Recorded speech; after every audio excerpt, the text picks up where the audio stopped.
오늘부터는 사무엘 상서를 통해서 은혜와 진리를 나누겠습니다. 원래는 사무엘 상서, 사무엘 하서가 한 권이었습니다. 그런데 이제 우리 개신교에서는 사무엘 상서, 사무엘 하서 이렇게 두 권으로 나눠 놨습니다. 그래서 먼저 우리가 사무엘상, 사무엘 하의 전체적인 기록 목적을 한번 살펴보려고 합니다. 여러분, 벌써 나왔네요. 여기 앞에 부분만 좀 꺼주십시오. 먼저 우리가 성경 한 권을 손에 쥐면은 성경 전체의 내용을 파악하고 스토리텔링 할 수 있어야 된다 그랬죠. 그 정도 돼야 됩니다. 우리 샤론교회 교우들은요, 그 정도 돼야 돼요. 창세기면 창세기 1장부터 50장까지 이 전체 내용을 스토리텔링 할 수 있어야 돼. 사무엘상, 사무엘하, 그러니까 사무엘서 이 전체 내용도요, 우리가 전체적으로 이렇게 파악하면서 이거를 전체를 이렇게 스토리로 엮어 나갈 수 있어야 됩니다. 그래서 사무엘상서, 사무엘하서는 영적 어둠이 짙게 깔린 이 사사 시대, 그 사사 시대 우리가 지난 시간까지 살펴봤잖아요. 그 시대를 마감하고 이제 왕정 시대를 열어젖힌 그 사람들이 이제 그 주인공이 그 사무엘, 마지막 사사였죠.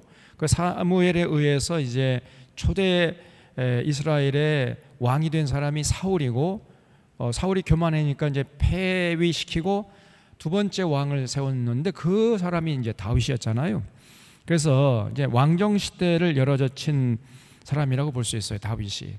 그래서 이 다윗이 한평생 하나님을 사랑하고 순종한 그 다윗의 일생을 보여주기 위해서 기록된 책이 사무엘서예요.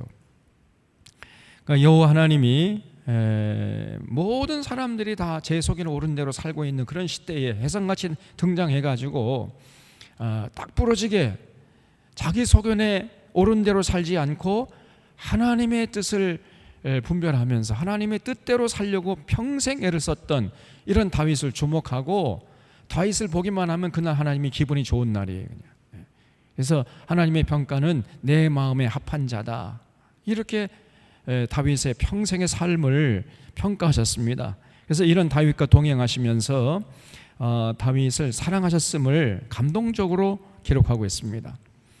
그래서 사무엘 상서, 사무엘 하서를 요약하면은 사무엘 상서는요, 이제 다윗이 사무엘에 의해서 기름 부음을 받고 역사의 무대에 등장하지요.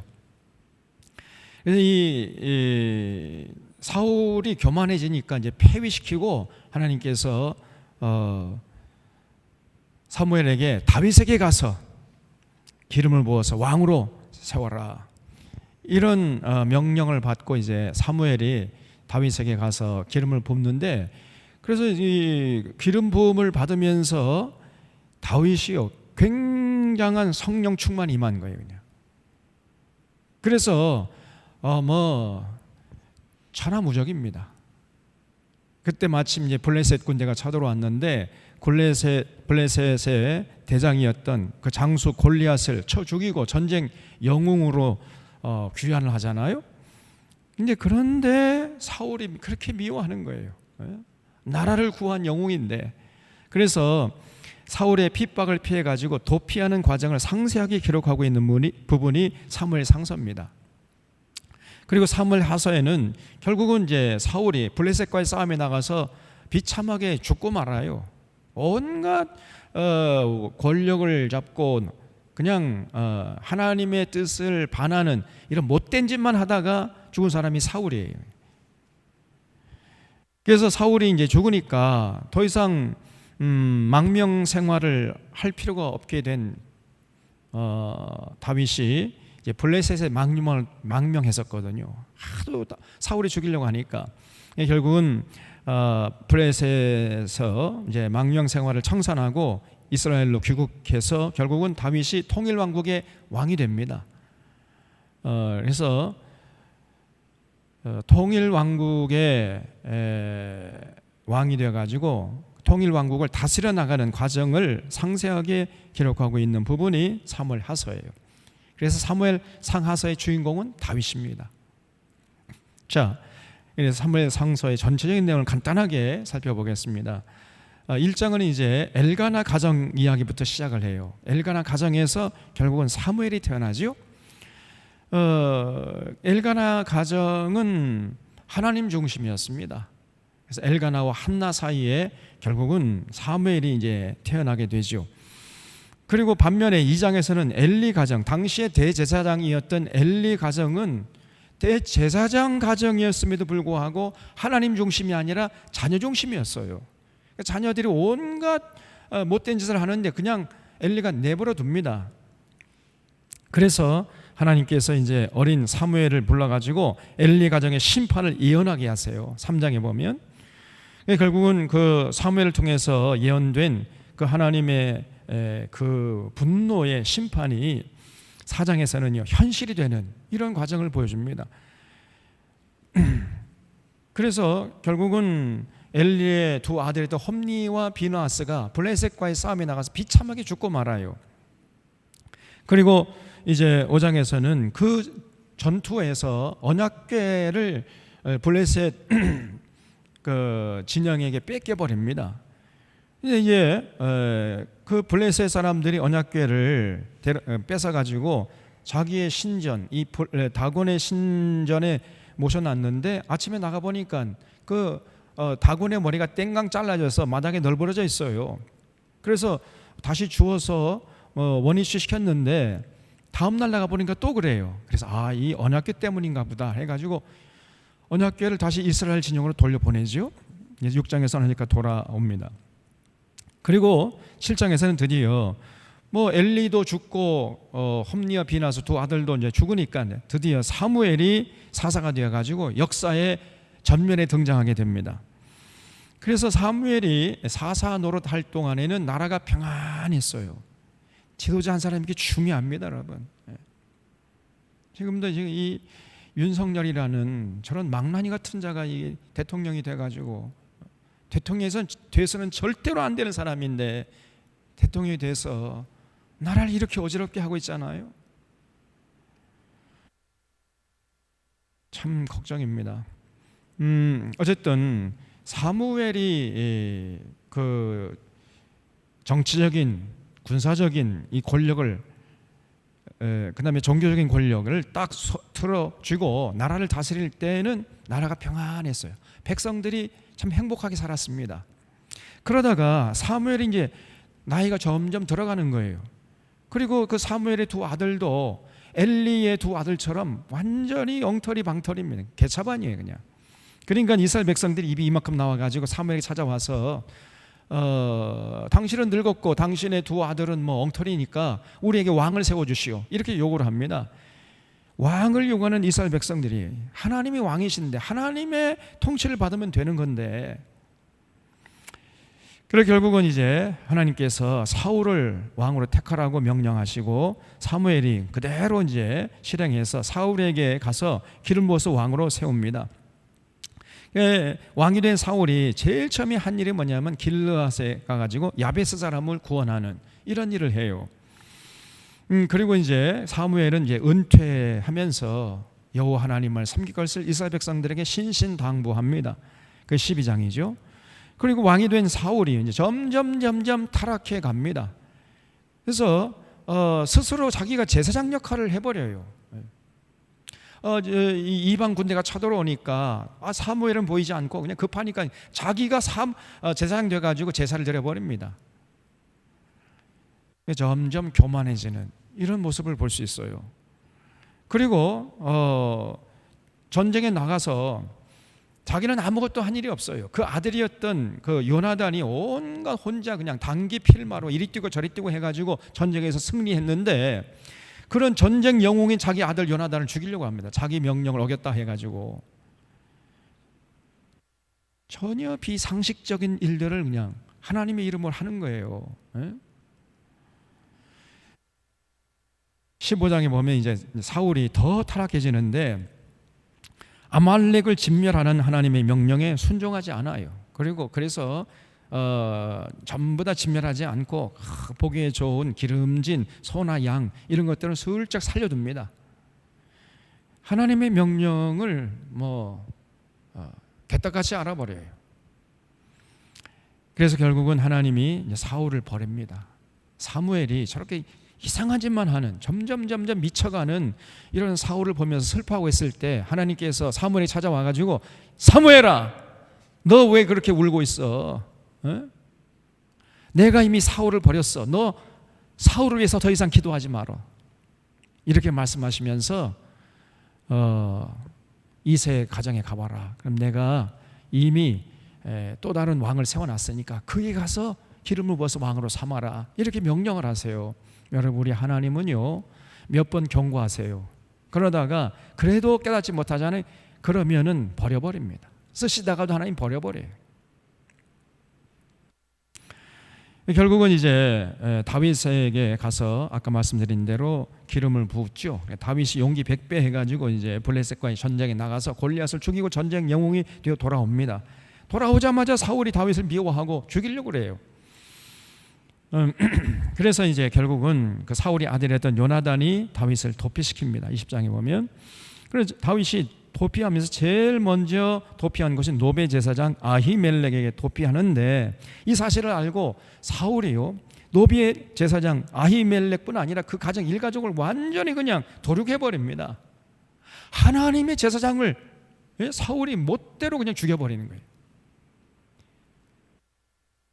점점 미쳐가는 거죠, 이게. 사울은요, 그 왕의 자리에서는 안 됩니다. 그러면 나라가 망하고 자기도 불행해지는 거예요. 백성들도 불행해지고. 지금 윤석열이가 저런 거입니다. 똑같은 거예요. 지금 제가 보니까 저 사람이 대통령 자리에 앉아 있으면 저 사람도 불행해지고 국민들도 불행해지는 거예요. 더 이상 그 대통령 자리에 있으면 안 됩니다. 결국은 이런 미친 짓을 사울이요, 서슴없이 저질러버립니다. 하나님의 제사장을요, 제가 볼 때 이 아히멜렉이 굉장히 의인이었거든요. 올곧은 제사장이었는데 다윗을 숨겨뒀다 해가지고 그냥 죽여버려요. 아무도 죄가 없는데. 그리고 23장에 보면 이제 다윗이 도피 생활하다가 그일라 사람들을 구원하고 엔게디 요새로 피하는 모습이 나오고요. 그리고 이제 다윗이 사울을 죽일 수 있는 기회가 2번 있었습니다. 그런데 다윗은 하나님이 기름 부어 세운 왕을 내가 함부로 죽일 수 없다. 그래가지고 그냥 옷자락만 베고 살려줍니다. 2번씩이나 살려줘요. 그래도 정신을 못 차립니다, 사울이. 그리고 이제 25장에서는 다윗이 나발의 아내 아비가일과 결혼하는 모습이 나오고요. 26장에서는 두 번째 사울을 살려주는 다윗의 모습이 나오고, 27장에서는 다윗이 지금까지는 내가 참 운이 좋아가지고 사울의 칼날을 피했지만은 앞으로 어떻게 될지 모르겠다 해가지고 블레셋 나라로 망명을 떠나버립니다. 그래서 아기스 왕의 블레셋 땅으로 망명을 하고요. 그 사이에 이제 28장에 보면은 그 블레셋 군대가 이제 쳐들어오니까 사울이 두려워가지고 블레셋과의 전쟁에 나가기 앞서서 점쟁이를 찾아가요. 여자 점쟁이를. 또 누구가 생각나죠? 예?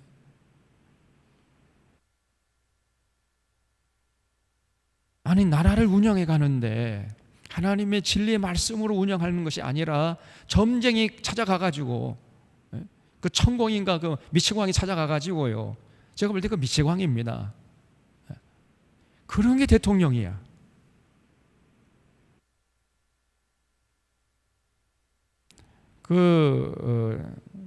청와대를 용산으로 이전하는 그런 문제도 이 천공이 먼저 답사해가지고 용산으로 하는 게 좋겠다, 그렇게 결정됐다는 거예요. 그게 거의 확실시되고 있습니다. 제가 보니까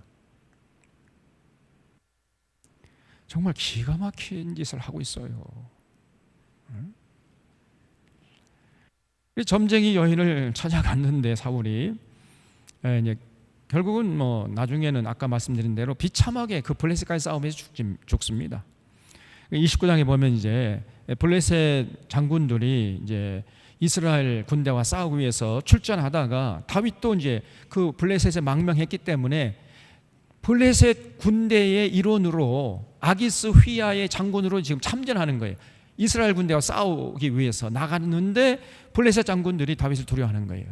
저 다윗이 여차하면 변심할 텐데 그럼 우리가 어떻게 다윗을 이기겠습니까? 저 골리앗 장군도 물리친 다윗인데, 그래서 아기스 왕 찾아가가지고 절대로 다윗은 출전시키면 안 됩니다. 이렇게 항의를 해서 결국은 다윗이요, 결국은 블레셋 자기 거하던 진영으로 돌아옵니다. 돌아와 보니까 그 사이에 아말렉 족속이 쳐들어와 가지고 다윗의 식솔들을 전부 잡아간 거예요. 그래서 그 뒤를 추격해 가서 결국은 다윗이 이제 아말렉 족속을 물리치고 포로로 잡혀간 자기 식솔들을 구해내는 이런 사건이 30장에 기록되어 있습니다. 결국 31장에서는 이제 사울이 블레셋 군대와 싸우다가 결국은 그 전투에서 사망하는데, 참 그 신실했던 요나단 그 아들, 아버지는 엉터리인데 아들은 훌륭해요. 참 이상한 집안이죠. 그래서 사울과 요나단이 블레셋과 전투에 사망하는 이런 내용으로 되어 있어요. 이게 사무엘상서의 전체적인 내용입니다. 자, 그래서 오늘 이제 사무엘상 1장부터 조금 자세히 살펴보는 가운데 은혜와 진리를 나누겠습니다. 사무엘상 1장에 에브라임 산지 라마 다임 소빔에 에브라임 사람 엘가나라 하는 사람이 있었으니 그는 여로함의 아들이요 엘리후의 손자요 도후의 정손이요 숲의 현손이더라 그랬죠.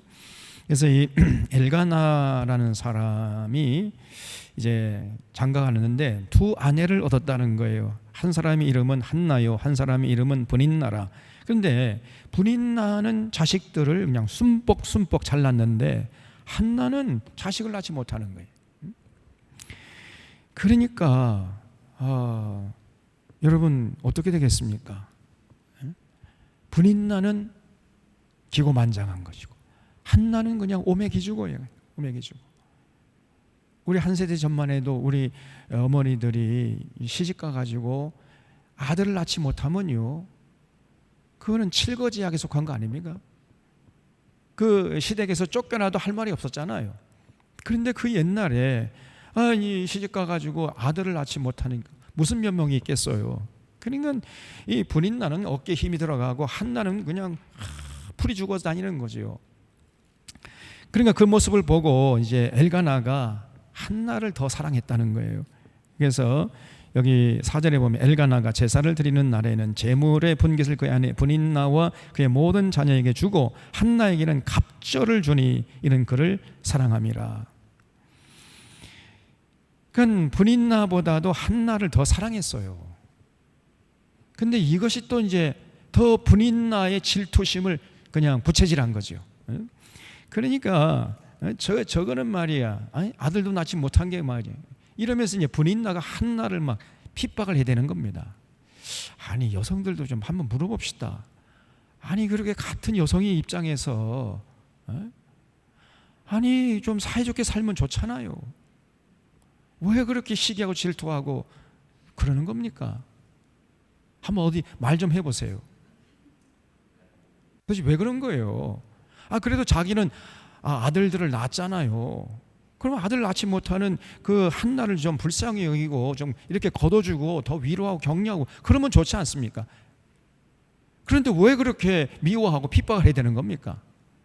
그래도 죽을 판인데. 어디 여성들 한번 말 좀 해보세요. 좀. 제가 이 구절을 읽으면 속이 터진다니까 그냥. 에? 맞아요. 주장로님, 남자의 잘못이 50%가 있죠. 엘가나가 그렇게 하면 안 돼 또. 그렇죠. 그러니까 갑절을 줄 때도 잠깐 몰래 줘야지. 보는 앞에 있으면 어떡해. 그러니까 브닌나가 더 시기하고 질투하는 거 아닙니까? 여러분 우리가 이렇게 사랑을 베풀 때에도 은밀하게 해야 돼요. 은밀하게. 오른손이 하늘 왼손이 모르게. 더더군다나 브닌나 앞에서는요 한나를 더 대우 잘 해준다는 걸 보이면 안 됐거든요. 근데 엘가나가 그냥 이 엘가나가 조금 좀 지혜가 부족했던 사람 같아. 양문사님이 진짜 지적 잘하셨네. 나는 그 정도까지 생각을 못했는데. 뭐가 있습니까?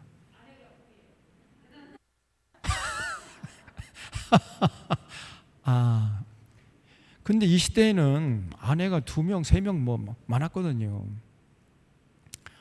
지금도 저기 중동 지방에 가면요, 아내 일부 다처제입니다. 일부 일처제가 아니고 일부 다처제예요. 그래서 그런 풍습이 있었기 때문에 우리 눈으로 볼 때는 뭐 조금 이해가 안 되는데 그들은 그게 보편적인 일이었거든요. 그래서 이 엘가나가 조금 좀 주의가 부족했던 거예요. 그러나 그렇다고 해도 브릿나가 그것을 감안하고서도 자기는 이제 아들을 많이 낳았잖아요. 그럼 참 아들 낳지 못해서 그냥 심적으로 고통당하는 눈치밥을 먹어야 하는 한나를 좀 불쌍히 여겨가지고 좀 다윗해주고 같이 더불어 살려고 했으면 얼마나 좋았느냐 말이에요. 이게 여성들이 좀 마음을 좀 넓히세요 좀.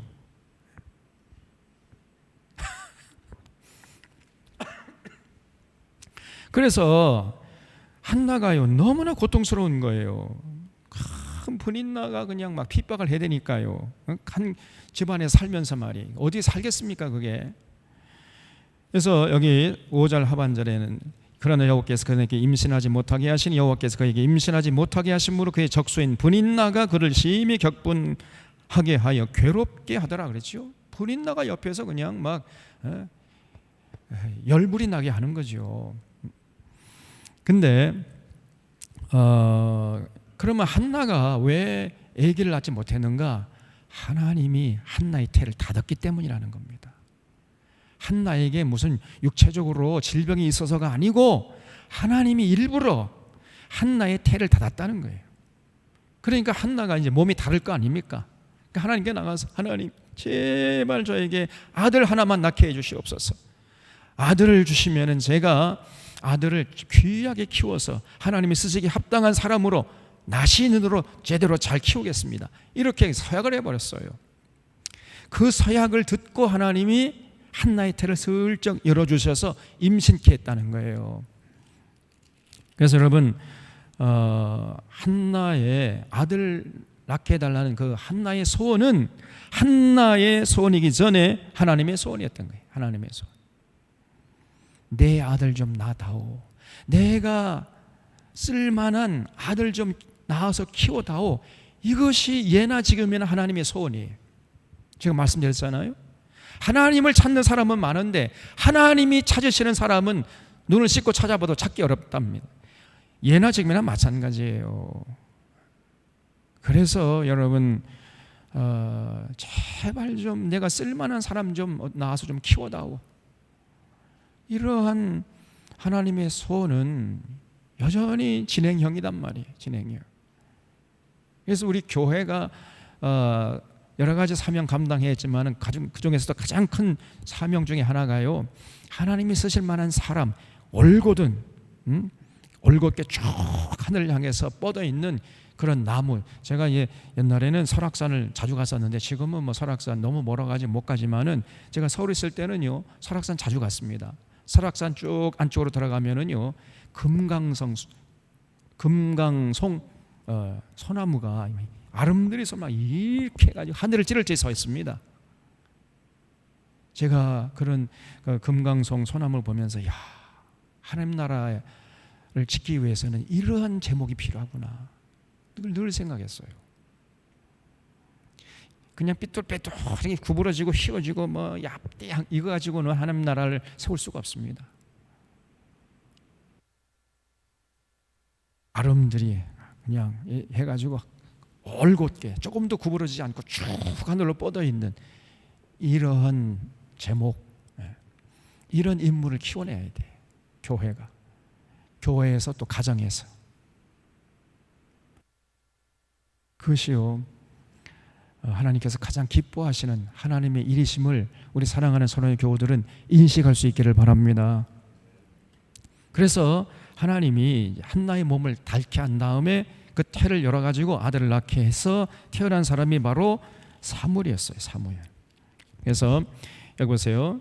10절에 보니까 한나가 마음이 괴로워서 여호와께 기도하고 통곡하며 서원하여 이르되 만군의 여호와여, 만일 주의 여종의 고통을 돌보시고 나를 기억하사 주의 여종을 잊지 아니하시고 주의 여종에게 아들을 주시면, 아들 하나만 낳게 해주시면, 아들 하나만 저에게 점지해 주시면 제가 그 평생에 그를 여호와께 드리고 삭도를 그 머리에 대지 않겠나이다. 이게 누구요 그러면? 그죠? 나실인이죠. 나실인. 나신으로 키우겠다고 서약을 한 거예요. 그런 그 서원을 했어요. 그때 그 서원을 들으시고 이제 하나님께서 태를 열어주셨다는 거죠. 그래서 19절에 보면 그들이 아침에 일찍 일어나 여호와 앞에 경배하고 돌아가 라마의 자기 집에 이르니라. 엘가나가 그의 아내 한나와 동침하며 여호와께서 그를 생각하신지라. 한나가 임신하고 때가 이름에 아들을 낳아 사무엘이라 이름하였으니 이는 내가 여호와께 그를 구하였다 함이더라. 결국은 한나의 기도가 응답받은 거지요.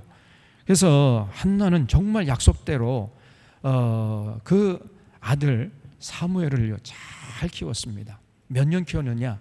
한 3년 정도 키웠어요. 그 젖을 뗀 후에 약속대로 그 갓난아기, 방금 젖을 뗀 그 사무엘을요, 하나님의 제단에 갖다 바쳐버렸어요 그냥. 그래서 여기 24절 보면요, 젖을 뗀 후에 그를 데리고 올라갈 새 수소 3마리와 밀가루 1에바와 포도주 1가죽 부대를 가지고 실로 여호와의 집에 나아갔는데 아이가 어리더라. 아주 갓난아기예요. 대부분 유대 여성들은요 젖을 한 3년 정도 먹입니다. 그 당시에는 뭐 분유 같은 게 없으니까 엄마 젖으로만 키웠던 거거든요. 그래서 유대 여성들은요 3년 정도 젖을 먹여요. 우리 지금 보니까 우리나라도 여성들이 좀 깨어가지고 젊은 여성들이 요즘에는 굉장히 아주 스마트합니다. 그래서 분유 잘 안 먹이려고 그래요. 우리 며느리도 보니까 자기는 2년 동안 젖을 먹이겠대. 그래서 야 기특하다, 너 잘했다. 직장 다니면서 2년 동안 젖을 먹이려고 하니까 이게 또 문제가 돼요 또. 그래서 어쨌든 뭐 굉장히 어려운 형편이지만 그래도 2년 동안은 자기가 젖을 먹이겠다고 이렇게 하니까 보통 근데 한 1년 정도 젖을 먹이고 젖을 뗀 다음에 이제 그 이유식을 하고 막 그러잖아요. 근데 우리 며느리 2년 안 됩니다.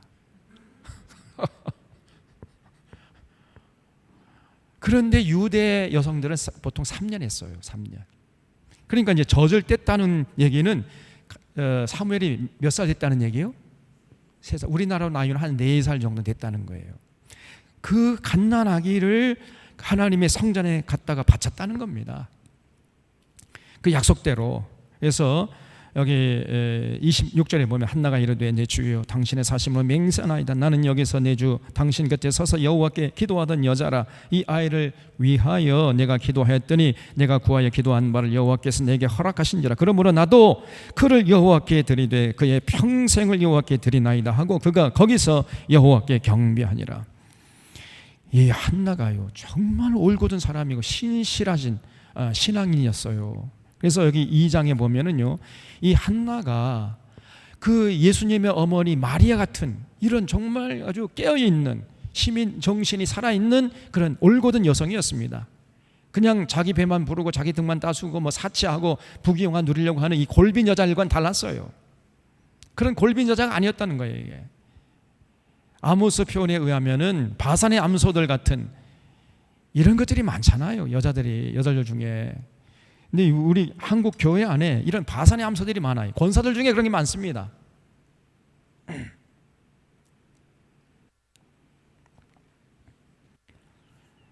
그러나 한나는요 적어도 그런 여성이 아니었습니다. 여기 2장에서 1절부터 이제 한나가 하나님께 기도하면서 하나님께 찬양하고 감사하는 내용을 읽어보면요 정말 이 한나가 끼어있는 그런 여성이었어요. 그 시대 정신을 파악하고 아파하면서 하나님의 뜻을 분별하려고 애썼던 이런 여성이었습니다. 그래서 여기 2장 5절 보면은요, 풍족하던 자들은 양실과 예품을 팔고 줄이던 자들은 다시 줄이지 않게 하시는 하나님, 그런 하나님을 찬양해요. 또 전에 임신하지 못하던 자는 7을 낳았고 많은 자녀를 둔 자는 쇠약하게 하시는 하나님, 그런 하나님을 찬양합니다. 여호와는 죽이기도 하시고 살리기도 하시며 수월에 내리기도 하시고 거기에서 올리기도 하시는도다. 여호와는 가난하게도 하시고 부하게도 하시며 낮추기도 하시고 높이기도 하시는 하나님, 가난한 자를 진토에서 일으키시며 빈궁한 자를 거름더미에서 올리사 귀족들과 함께 앉게 하시며 영광의 자리를 차지하게 하시는 하나님, 그런 하나님을 이 한나가 소리 높여서 찬양했단 말이에요. 참 이 한나의 그 마음속에 자리 잡고 있는 신앙심이 대단하잖아요. 정말 건강하고 생명의 향기가 진동하지 않습니까? 자, 여기까지가 이제 엘가나 가정 이야기고요. 2장 12절부터는 그 엘리 가정 얘기가 나옵니다. 근데 이 엘리의 아들들은 홈리와 비누아스인데, 이 사람이 결국은 아버지 엘리의 뒤를 이어서 제사장 역할을 하고 있었단 말이에요. 그런데 그 행실이 아주 나빴습니다. 여기 12절 보면요, 그 행실이 나빠 여호와를 알지 못하더라 그랬죠. 예? 아니, 제사장들이 여호와를 알지 못해. 아니, 여호와를 알지 못하면서 어떻게 제사장 노릇합니까? 여기 1장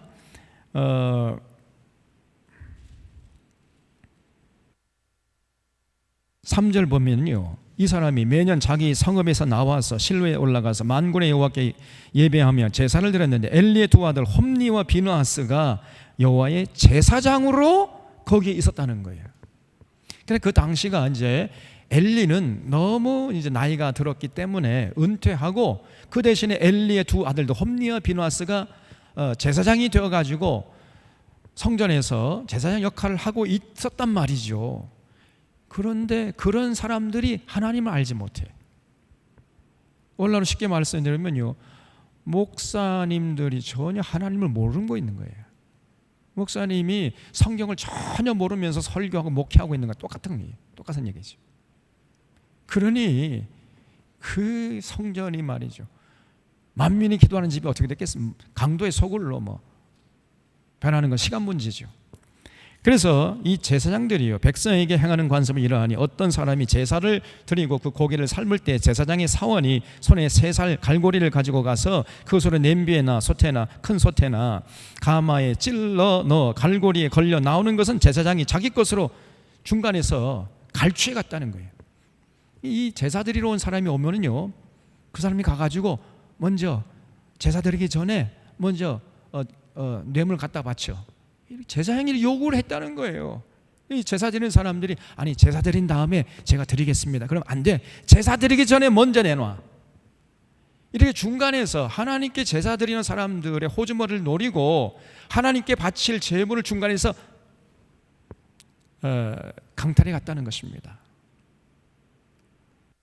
이런 것들이 제사장들이에요.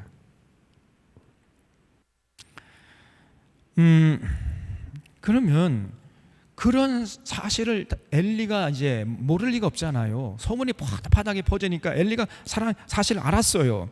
22절 보면 엘리가 매우 늙었더니 그 아들들이 온 이스라엘에게 행한 모든 일과 회막문에서 수종들은 여인과 동침을 했도. 이것들이. 그리고 그것을 듣고요, 엘리가 그들에게 이르되 너희가 어찌하여 이런 일을 하느냐? 내가 너희의 악행을 모든 백성에게 듣노라. 내 아들들아, 그리하지 말아라. 내게 들리는 소문이 좋지 아니하니라. 너희가 여호와의 백성으로 범죄 하는도다. 이게 칭찬이요, 책망이요? 이거는 책망이 아니라 칭찬이에요. 더 해라 이런 뜻입니다. 솜방망이 처벌을 했던 거예요. 이게. 그러니까 홈리와 비누아스가 그런 악행을 그만두겠습니까? 더 하겠습니까? 아이고, 우리 아버지가 더 하라는가 보다 해가지고 더 신나서 더 하는 거예요, 그냥. 그러니까요, 하나님께서 그 모습을 보고 더 이상 참지 못하시고 이제 사무엘을 불러가지고 엘리 집에 하나님이 저주의 심판을 하겠다고 이렇게 예언을 하라고 사무엘을 보냅니다. 그래서 하나님이 여기 굉장히 중요한 얘기를 하는데, 하나님의 사람을 보내가지고 하시는 말씀이 2장 30절에 보세요. 2장 30절에 그러므로 이스라엘 하나님 나 여호와가 말하노라. 내가 전에 내 집과 내 조상의 집이 내 앞에 영원히 행하리라 하였으나 이제 나 여호와가 말하노니 결단코 그렇게 하지 아니하리라. 나를 존중히 여기는 자를 내가 존중히 여기고 나를 멸시하는 자를 내가 경멸하리라. 거기 줄 쳐주십시오. 나를 존중히 여기는 자를 내가 존중히 여기고 나를 멸시하는 자를 내가 경멸하리라. 우리 하나님은요, 하나님을 사랑하고 하나님의 뜻을 받드는 사람을 사랑하고 하나님을 멸시하고 하나님의 뜻을 짓밟는 사람은 하나님도 짓밟아 버려요 그냥. 그래서 34절에 보면요, 너의 두 아들 홈니와 비나스가 한 날에 죽을 것이다. 그 둘이 당할 그 일이 너에게 표징이 될 것이다. 이게 하나님의 그 섭리로 홈니와 비나스가 죽었다는 분명한 증거라는 거예요. 이렇게 이제 하나님의 사자를 보내가지고 예언케 했는데, 그 후에 이제 3장에 보면 이제 여호와께서 사무엘을 불러가지고 엘리 집을 심판하시겠다고 말씀을 전하게 하세요. 사무엘이 이제 하나님의 성전에서 누워 자는데 하나님이 사무엘아 사무엘아 부르는 거예요. 근데 사무엘은 나이가 어리기 때문에 하나님이 부르시는 줄은 모르고 엘리 제사장이 자기를 부르는가 보다 해가 엘리에게 가가지고 스승님 부르셨습니까? 아니 나 너 안 불렀어. 그냥 가서 자거라. 다시 자는데 또 하나님이 부르세요. 3번씩이나 이런 일이 있은 다음에 엘리가 깨닫습니다. 아, 내가 부른 거야. 하나님이 지금 너를 부른 거다. 그래서 하나님이 만약에 또 너에게 사무엘아 사무엘아 부르면 하나님 제가 여기 있습니다. 말씀하시옵소서. 종이 듣겠나이다. 이렇게 얘기해라. 가르쳐줘요.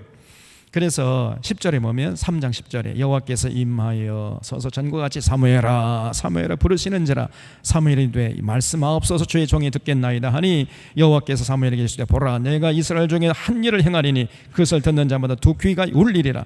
내가 이스라엘 집에 대하여 말한 것은 처음부터 끝까지 그날에 그에게 다 이루리라. 내가 그의 집을 영원토록 심판하겠다고 그에게 말한 것은 그가 아는 죄악 때문에. 그걸 줄 주십시오. 엘리가 알았어요. 엘리가 자기 아들들이 얼마나 하나님 앞에서 악행하는지 알고 있었단 말이에요. 그런데도 금하지 않았어요. 가만 내버려 뒀다는 거예요 그냥. 그래서 그가 아는 죄악 때문이니 이는 그가 자기 아들들이 저주를 자청하되 금하지 아니하였음이니라. 아니 그 아들들이 그렇게 하나님의 뜻을 거스리고 못된 짓을 하면은요, 너 이놈의 새끼들 이리로 와, 종아리 걷어, 다리 몽둥이 부서지로 때려야 할 거 아닙니까? 그래야 그 아들을 살리는 건데, 네 아들아 그리하지 말아라, 너 소문이 좋지 않게 들린다, 그러고 그냥 말아버려요. 솜방망이 처벌을 한 겁니다. 그러니까 홈니와 비나스가 그만둘 리가 없잖아요. 그래서 너는 네 아들이 지금 저주를 자청하는데 내버려 뒀다는 거예요. 그래서 하나님께서 엘리 집안을 그냥 쑥대만 만들어 버리겠다, 이렇게 사무엘에게 전하라고 가르치셨어요. 그래서 여기 15절 사무엘이 아침까지 누웠다가 여호와의 집에 문을 열었으나 그 이상을 엘리에게 알게 하기를 두려워해. 정말 어떻게 그런 얘기를 하겠습니까? 스승에게. 엘리가 사무엘을 불러 이르되 내 아들 사무엘아 하니 그가 대답하되 내가 여기 있나이다 하니 그가 이르되 내게 무엇을 말씀하셨냐 청하노니 내게 숨기지 말라. 내게 말씀하신 모든 것을 하나라도 숨기면 하나님이 내게 벌을 내리시고 또 내리시길 원하노라. 이렇게 사무엘에게 아주 그 압력을 넣으니까요, 사무엘이 할 수 없이 털어놓은 거예요. 사무엘이 그것을 그에게 자세히 말하고 조금도 숨기지 아니하니 그가 이르되 이는 여호와시니 선하신 대로 하실 것이니라 하니라. 이게 무슨 뜻이냐면, 그래 엘리가요 그 사무엘을 통해서 하나님께서 이제 전해주신 그 자기 집안을 저주하겠다는 얘기를 다 듣고서는 뭐라고 반응하냐면, 그래 이는 여호와시니 선하신 대로 하실 것이다. 이게 무슨 말이요? 아, 우리 하나님은 여호와시니까, 우리 하나님은 자비하신 하나님이니까 그 하나님 보시기에 좋을 대로 하나님이 하실 거야, 그러고 말았다는 거예요. 엘리가 이 사람이 너무 하나님을 두려워하지 않아요. 그렇게 사무엘을 통해서 엄중한 경고의 말씀, 그 자기 집안을 저주하겠다는 말씀을 듣고서도 하나님은 선하신 분이니까 선하신 대로 하실 거야, 그러고 말았다는 겁니다.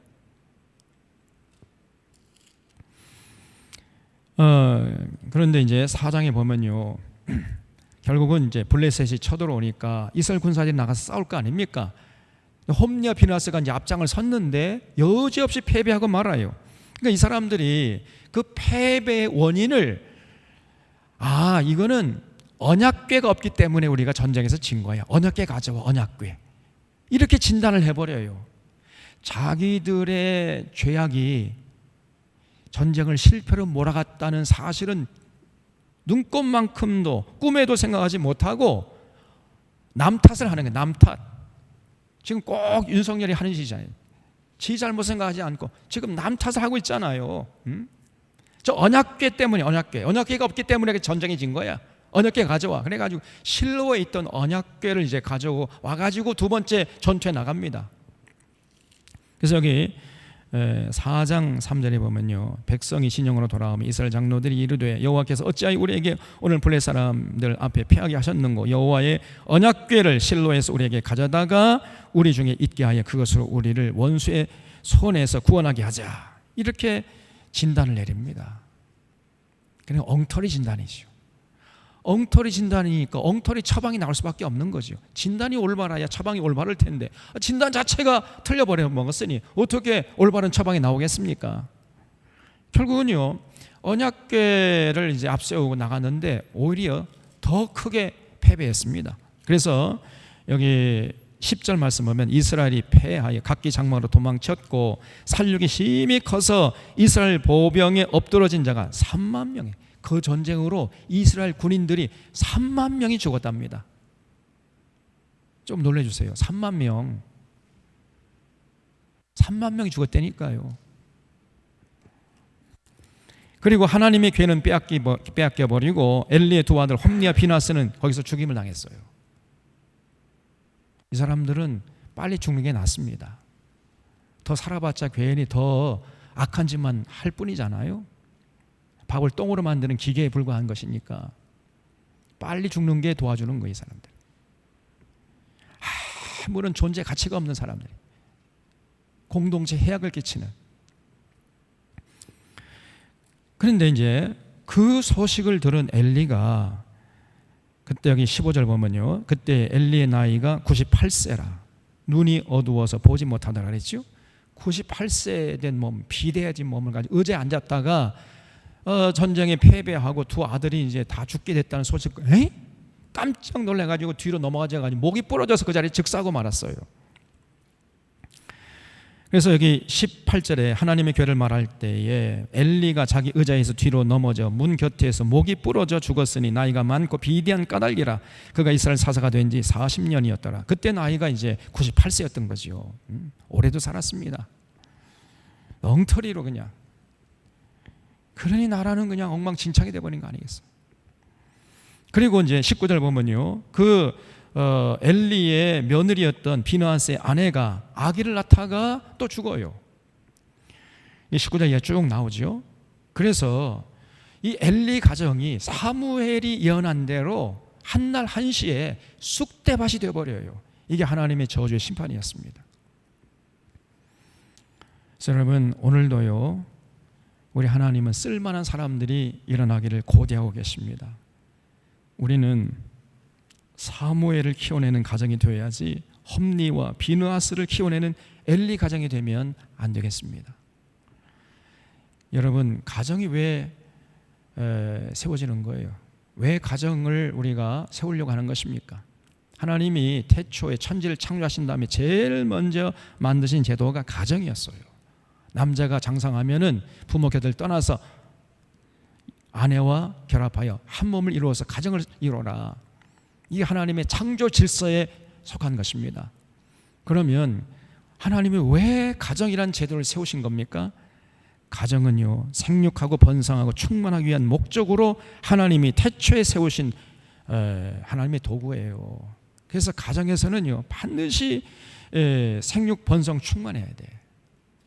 그리고 그렇게 생육하고 번성하고 충만한 것에서 끝나는 것이 아니라 생육 번성 충만해서 하나님이 쓸만한 사람을 키워내야 돼.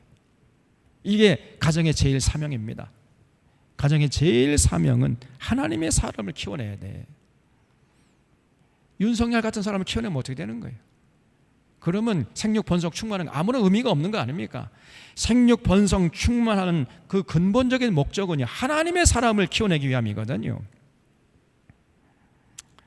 그래서 우리 사랑하는 샤론의 가정에서 오늘 이 시대에 하나님이 쓸만한 사람들을 키워내는, 하나님의 사람들이 일어나는 이런 복된 가정들이 될 수 있기를 바랍니다. 그러려면 어떻게 되느냐? 가정에서요 부모와 자녀들이 항상 하나님을 찬양하고 하나님께 감사하고 하나님의 진리의 말씀을 가르치고 배우고 실천하는 모습을 잃지 말아야 돼요. 가정을 교회같이 꾸려나가야 됩니다. 제가 늘 얘기하잖아요. 가정을 교회로, 교회를 가정같이, 가정을 교회같이, 교회를 가정같이 이렇게 만들어야죠. 그래서 여러분 이런 목적을 위해서 제가 늘 말씀드리는 게 가정 예배 일주일에 딱 한 번만 토요일이나 주일 오후나 아니면 뭐 적당한 시간대에 일주일에 딱 한 번만 이스라엘 백성들이 그렇게 하거든요. 안식일 날 사람들은 다른 거 안 하고 온 식구들이 모여가지고 먹고 마시고 즐겁게 웃고 떠들고 그런 다음에 성경을 가지고 디베이트합니다. 묻고 대답하고 끝장 토론하는 거예요. 그러니까 아주 어릴 때부터 할머니, 할아버지, 엄마, 아빠, 자녀들이 모여가지고 성경 가지고 끊임없이 토론하는 거예요. 서로 묻고 질문하고. 그렇기 때문에 여러분 지금 세계적인 인물들이 유대 가정에서 계속해서 일어나는 거예요. 그래서 여러분 우리가 성경 전체를 창세기부터 요한계시록까지 저 사람들은 신약 성경은 없잖아요. 우리는 성경이 더 있지 않습니까? 창세기부터 요한계시록까지 이 신구약 성경 전체를 가지고 가정에서 서로 토론하셔야 돼. 어렸을 때부터 가정 예배를 드리시란 말이에요. 가정 예배 드리는 그 매뉴얼은 저 뒤에 제가 만들어 놨어요. 저 뒤에 가져가셔가지고 가정 예배 드리십시오. 그러면 이게 전부 다 이게 포함이 돼요. 하나님을 찬양하고 감사하고 진리의 말씀을 가르치고 배우고 실천하는 이런 모습이 그 가정 예배 속에 다 들어 있습니다. 이런 가정이 최고로 행복한 가정이에요. 그런 가정에서 하나님의 사람들이 일어나는 것입니다. 그리고 하나님이 이런 가정에 함께 하시는 거예요. 아무쪼록 우리 사랑하는 샤론의 가정들은 절대로 엘리 가정 돼서는 안 되고 엘가나 가정에 대해서 하나님 중심으로 가정을 꾸려나가서 하나님의 사람들이 끊임없이 벌떼처럼 일어나는 복된 믿음의 명문 가문을 세워나갈 수 있기를 바랍니다. 기도하시겠습니다.